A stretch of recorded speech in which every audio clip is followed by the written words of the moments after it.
Hablaremos esta noche de un episodio que ya hemos glosado aquí, aunque con otros datos, ¿no? Es un amor de Josefina, la mujer de Napoleón, una traición de Josefina. Así que vamos rápidamente a Francia, año 1799, si Napoleón era por entonces comandante de los ejércitos de París y nada más. Empezaba ya su estrella a brillar más. Eran los últimos meses del gobierno del Directorio y por esos tiempos Napoleón regresaba de su paso por Egipto. Ya se había casado con Josefina, venía de un romance con Paulina Fouré. Hemos contado aquella historia. En Egipto se enamoró de Paulina Fouré, que era la mujer de un joven oficial, y entonces lo primero que hizo fue alejar a su marido, alejar al teniente Fouré con una comisión cualquiera, mandó con unos papeles que no servían para nada. Los mandó a llevarlos a París. Estaban en Alejandría o en el Cairo. Bueno. Y el tipo se fue, la mina quedó sola y Napoleón ahí de amante de Paulina. Pero los ingleses lo capturaron a Fouré. Y cuando vieron los papeles que llevaba se dieron cuenta de que algo pasaría. Y un ortiva que tenían los ingleses en el ejército francés le contó que Napoleón andaba con la mujer del tipo. Y entonces lo que hicieron fue llevarlo hasta el delta del Nilo y ahí lo alargaron.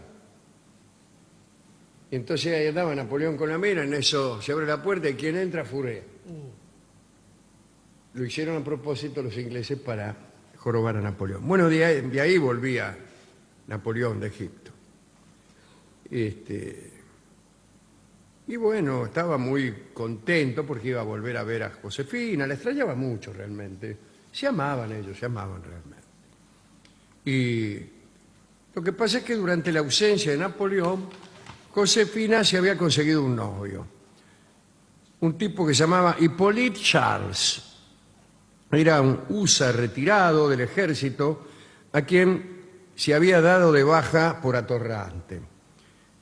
Y ahora se dedicaba con unos tipos a traficar con los proveedores de las tropas. Obtenía enormes beneficios entregando a los soldados del Directorio polainas demasiado estrechas, camisas cortas, zapatos de cartón, caballos fuera de servicio, todo eso. Era un proveedor del ejército, pero fraudulento. Ahora bien, en octubre de 1799, una noche, Josefina estaba acostada junto a Hippolyte. Y después del encuentro amoroso, Josefina le dijo a su amante, che, dice, hace 7 meses que no tengo noticia de Bonaparte. Mirá si en una de esas está muerto allá en las arenas, y en realidad estoy pensando que mi verdadero marido eres tú. Debería yo divorciarme para casarme contigo. Bueno, hay cosas que se dicen, ¿no? Cosas que se dicen en esa situación. ¿Qué le va a decir uno? ¿Que se vaya? No, no. La cuestión es que Josefina pasaba todos los días con Hippolyte y, cansada de esperar a Napoleón, le ofrecía casorio una y otra vez. Incluso había descuidado aquellos detalles que hacían de esa relación una relación secreta. Quiero decir que andaba sin cuidado, se mostraba por los pasillos o los jardines de su residencia junto a Hippolyte. Un día, después de una cena, un guardia le leyó un despacho que acababa de llegar. Decía que Bonaparte había llegado a Francia, que había desembarcado cerca de Lyon y que en 2 días llegaría a París.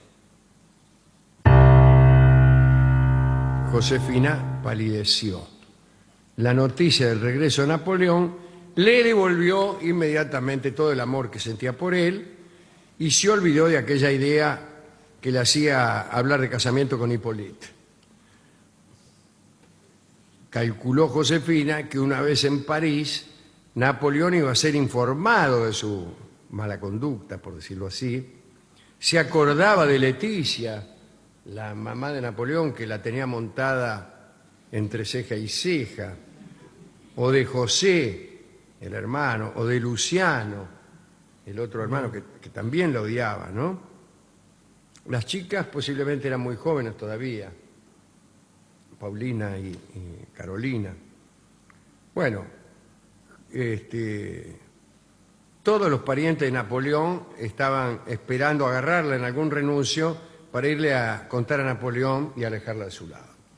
Así que Josefina pensó en adelantarse, en salir ella al encuentro de Napoleón para encontrarlo en el camino y evitar que lo agarraran primero los parientes. Y entonces, acompañada por su hija, Hortensia no era hija de Napoleón, era hija del matrimonio anterior de Josefina, del finado Beauharnais. Acompañada, digo, por Hortensia, se subió a un coche y marchó al encuentro de Napoleón. Ahora, bueno, Napoleón había desembarcado en un momento medio inesperado y hubo mucho entusiasmo. Los habitantes de la región se precipitaron sobre la fragata que lo traía, la abordaron, rompieron las reglas de la cuarentena y bueno, Josefina atravesaba la Borgoña y en todos los pueblos podían verse arcos triunfales en medio de la carretera, esperando que pasara Napoleón. Cuando se detenían a cambiar los caballos, la gente rodeaba a Josefina y le preguntaba si era cierto que llegaba El Salvador. Ya le decían, le habían dado ese nombre en Francia, todavía, insisto, no había llegado al punto cúlmine de su gloria, pero con el gobierno del Directorio desprestigiado, todos creían que el regreso de Napoleón era una bendición del cielo. Pero a Josefina esas cosas no le importaban, no se daba ni cuenta de los arcos de triunfo y de los adornos, solo pensaban que si era la primera en encontrarlo estaba salvada, pero si no, no. Le iban a allanar la cabeza a los parientes que lo odiaban, etcétera, etcétera. Por ahí llegan a Lyon y Josefina ve que los obreros estaban desmontando los adornos, estaban descolgando los faroles, doblaban las banderas. Y entonces ordenó que se detuviera el vehículo y preguntó a un niato que andaba por ahí, sacando una lamparita, qué sé yo. Dice, soy la ciudadana Bonaparte, ¿por qué retiráis los adornos? Dijo, ¿no? Dice, porque la fiesta ha concluido. El general Bonaparte pasó hace 2 días por acá.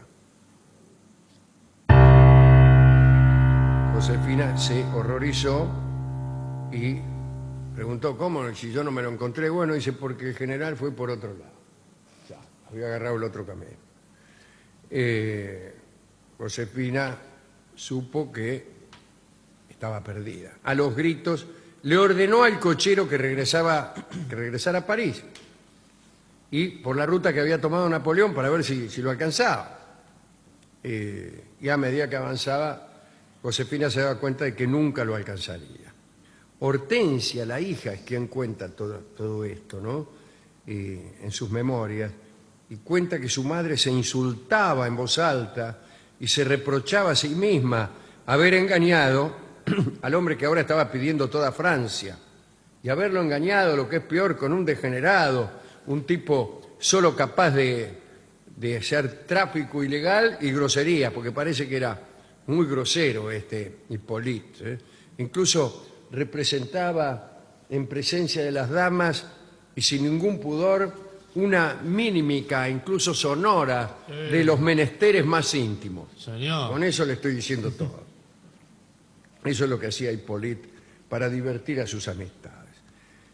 A los 37 años, en aquel tiempo una mujer de 37 años no era una niña como ahora, No. Casi sin dientes, siempre tuvo una dentadura horrorosa, Josefina, con la piel mustia. Josefina sabía que corría el riesgo de ser repudiada y lloró durante casi todo el viaje. Mientras tanto, Napoleón ¡pum!, llegó nomás a París. Y muy emocionado ante la perspectiva de volver a ver a Josefina, fue derecho para su casa, donde, según él pensaba, iba a estar Josefina esperándolo. Cuando la berlina de Napoleón se detuvo frente a la casa, no tuvo Napoleón otra idea más que abrazar a su mujer, pero en la casa no había nadie. Al rato cayeron los hermanos, que ahí nomás le lanzaron un discurso feroz contra Josefina. Y por supuesto le contaron, le alcahuetearon todo acerca de Hippolyte. Así que cuando fue a acostarse, Bonaparte había decidido repudiar a Josefina y mandar a fusilar a Hippolyte Charles. Pero en el fondo su alma extrañaba a Josefina. Recién un día y medio después llegó Josefina. El portero tenía indicación. No debía dejarla pasar a Josefina a no ser que percibiera en ella un regreso amoroso y emocionado. Es demasiado confiar en un portero, ¿no? Así que Josefina lloró y el portero la dejó pasar. Y se encontró con Napoleón. Josefina lloró, se tiró al suelo, imploró perdón, rememoró el tiempo de sus noches voluptuosas, contó chistes, lo besó y le juró amor eterno, y Napoleón la perdonó. Y dijo: no se es hombre si no se es débil. Está muy bien eso. Y arrastró a Josefina hasta la cama, y al día siguiente, cuando llegó José Bonaparte, fue a la casa de su hermano, ahí lo encontró acostado con Josefina. En otra noche voluptuosa, el perdón había sido conseguido. Un último detalle: Hippolyte Charles fue finalmente desterrado de París, nada más. Minga de fusilamiento, le echó nomás. Y es una linda historia que termina aquí. Y está bien el perdón, y más está bien un perdón voluptuoso, ¿no?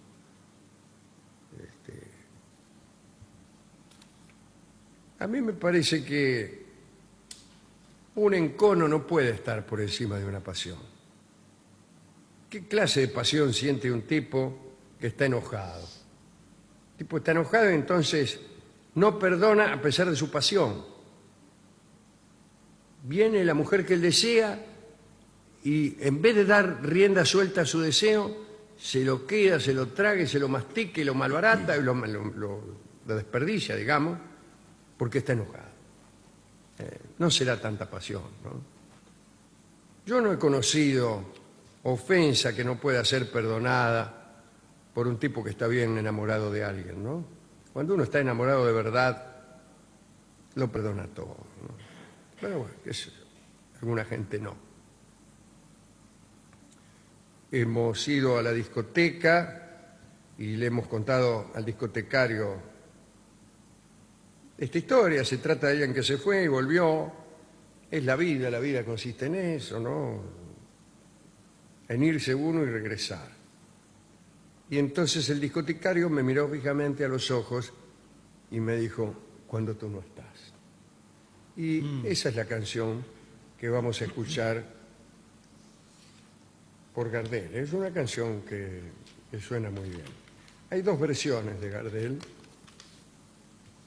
Esta es la más común, la más conocida, porque es la que proviene del disco, de una grabación profesional. Y la otra es la que corresponde a una película.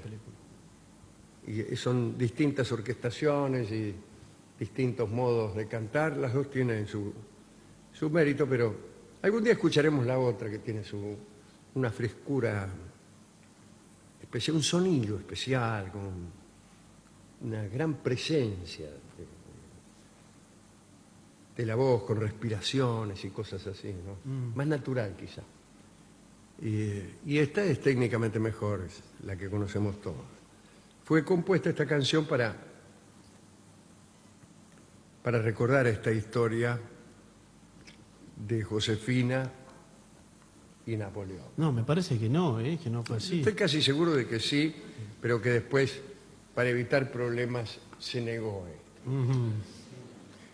Oigamos entonces Cuando tú no estás y pensemos en lo que hacía Josefina cuando no estaba. Es decir, cuando tú no estás, estoy con otra persona.